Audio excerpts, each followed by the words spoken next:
Good question. I do a certain amount of collecting with rare books, and I have for 25 years. So I know a little bit about that world. I'm fascinated by rare books. I collect mainly first editions for 20th century writers: Faulkner, Hemingway, Fitzgerald, Steinbeck. Not a serious collector, but also, I've been doing it for 25 years. So I'm fascinated by that world. I have some friends who are dealers in the world of rare books. And I had the idea of a standalone mystery with no lawyers involved, involving stolen rare books. And that's where the idea came from. I had a ball writing the book. I'm glad you enjoyed it. Thank you. It was really a lot of fun once I got the basic plot. I loved the location, the beach, the bookstore.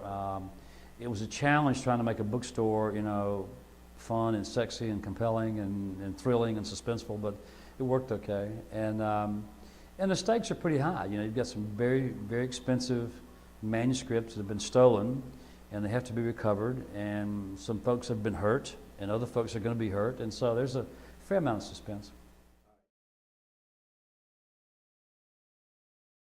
I stayed away from Princeton. That's where the manuscripts come from, because that's where they really are, and I was not about to go there and try to write something that some poor misguided soul might try to emulate. So I stayed away. Well, my favorite characters in the book are probably some of the smaller characters, the literary crowd.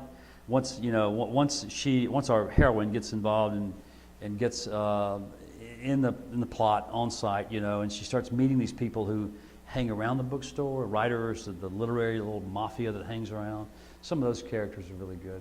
I enjoyed all of them. I enjoyed all the characters.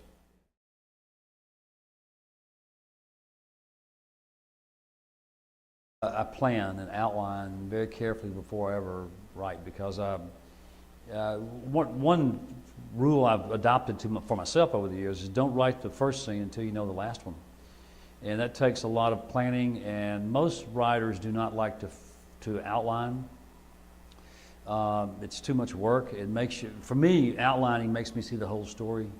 And a lot of times I'll have a great idea for a great opening or a great conflict and jump into it, the outline, and then it doesn't work. There's no satisfactory ending. There's not enough tension in the middle, so you can't see the whole story.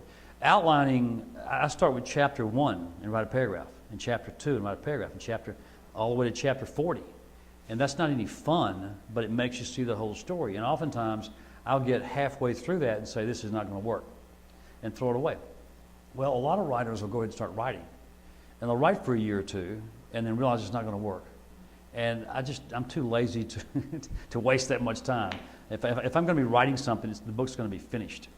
And the only way I can do that is with some pretty meticulous outlining. Great question. I enjoyed it so much. I like the locale. I like the people. It's fun to think about another mystery from Camino Island. It's a good idea. Yeah, I mean, the characters are there. The setting is great. The characters are there. It could be the setting for some books, yeah. The next legal thriller, trying to finish it now. I tried to hustle up and finish it by June 1, so I can publish Camino Island. Just about done with it. It's a pure legal thriller. The issue involved is student debt, which is a huge problem in this country, and it follows some law students who get caught up in way too much debt and what happens to them. That's all I can tell you.